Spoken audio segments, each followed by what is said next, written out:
दोस्तों, हमारे देश में रिश्ते की मर्यादा को रखने के लिए बहुत सारी रीति रिवाजें बनाई गई हैं और हमारे देश में रिश्तों को बहुत ही ज़्यादा महत्व दिया जाता है। लेकिन दोस्तों, एक ऐसी घटना है जिस घटना के बारे में आज आपको बताने जा रहा हूँ, जहाँ पर एक देवर ने, जब उसके बड़े भाई की मौत हो गई तो उसने अपनी सगी भाभी के साथ एक ऐसा कांड कर डाला जिसे सुनने के बाद आप लोग भी हैरान हो जाएंगे। आखिर क्या है पूरी घटना दोस्तों, क्या है पूरी कहानी, आप लोगों को विस्तार से बताएंगे। बस आप लोग हमारे वीडियो में अंत तक जरूर बने रहें। और एक रिक्वेस्ट है आप लोगों से कि अगर आप लोगों ने अभी तक हमारे चैनल को सब्सक्राइब नहीं किया है तो कृपया चैनल को सब्सक्राइब कर लें और वीडियो को एक लाइक जरूर कर दें। नमस्कार दोस्तों, स्वागत है आप सभी का हमारे ASN क्राइम अफेयर चैनल में।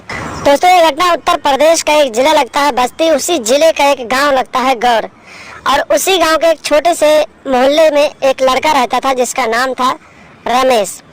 रमेश दो भाई थे, उसका बड़ा भाई महेश था। दोनों भाई एक साथ एक क्लास में पढ़ते थे और धीरे धीरे दोनों की उम्र बढ़ती गई और महेश की शादी हो गई। दोस्तों, जब महेश की शादी हुई, उसकी नई नवेली दुल्हन उसके घर में आई तो दोनों एक दूसरे के साथ, दोनों भाई और जो उसकी भाभी थी, तीनों परिवार एक दूसरे के साथ बहुत ही अच्छे से रहते थे। उसके घर में और कोई नहीं था, उसके माता पिता की पहले ही मौत हो चुकी थी और दुर्भाग्यवश शादी के लगभग 1.5 साल बाद बड़े भाई महेश की भी मौत हो गई, जिसके बाद उसकी भाभी और रमेश दोनों अकेले घर में रहते थे। लेकिन दोस्तों, भाभी अभी नई नहीं थी और बहुत ही खूबसूरत दिखाई दे रही थी, तो रमेश का अपनी भाभी के ऊपर नीयत बिगड़ने लगी और वो उसे गंदी नज़रों से देखने लगा। दोस्तों, कई दिनों तक उसने अपने भाभी को उल्टी सीधी हरकतें करके नोटिस करता रहा और उसकी जो भाभी थी वो भी अपने देवर के इस हरकत से अब तंग आ चुकी थी। और एक दिन उसने अपने देवर से कहा कि देवर जी, आप जो कर रहे हैं गलत कर रहे हैं, क्योंकि इस तरह की हरकत कोई अपनी भाभी के साथ नहीं करता है।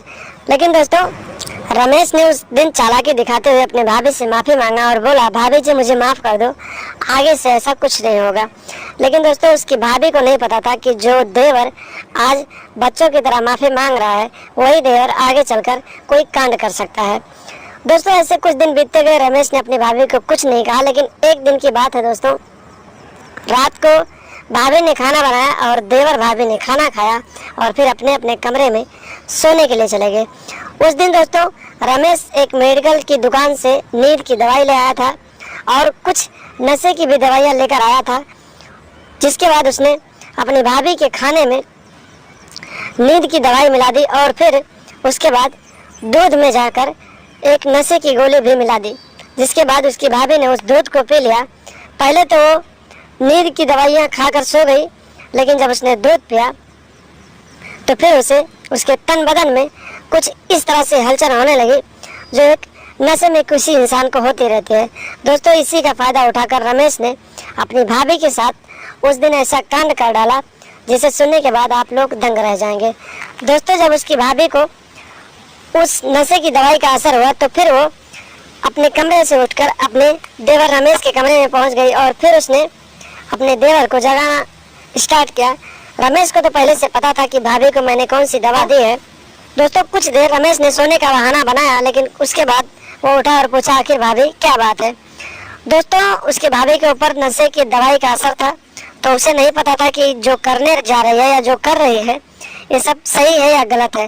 दोस्तों, उस दिन नशे की हालत में रमेश की भाभी ने रमेश के साथ नाजायज रिश्ते स्थापित कर ले और मौका पाकर रमेश ने भी अपने भाभी के साथ नाजायज रिश्ते स्थापित कर ले और फिर उसने चालाकी दिखाते हुए इन सारी हरकतों का एक वीडियो रिकॉर्ड कर लिया और फिर चुपचाप जाकर अपने कमरे में सो गया।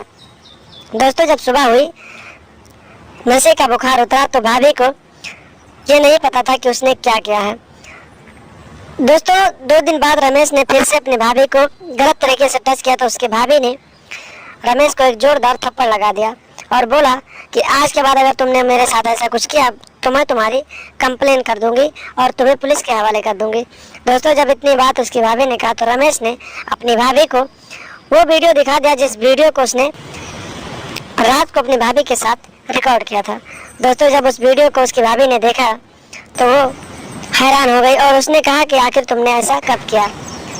दोस्तों, रमेश ने कुछ भी बताने से मना कर दिया और बोला कि दोस्तों, रमेश ने कहा कि तुमने अगर मेरे साथ कंप्रोमाइज़ नहीं किया तो मैं तुम्हारी ये वीडियो सोशल मीडिया पर वायरल कर दूंगा, जिससे तुम्हारी बदनामी हो जाएगी।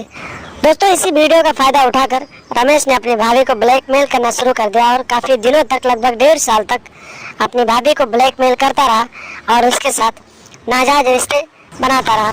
लेकिन दोस्तों, कहते हैं कि जितना दिन आप किसी का जुर्म सहते रहोगे तो वो जुर्म करता रहेगा।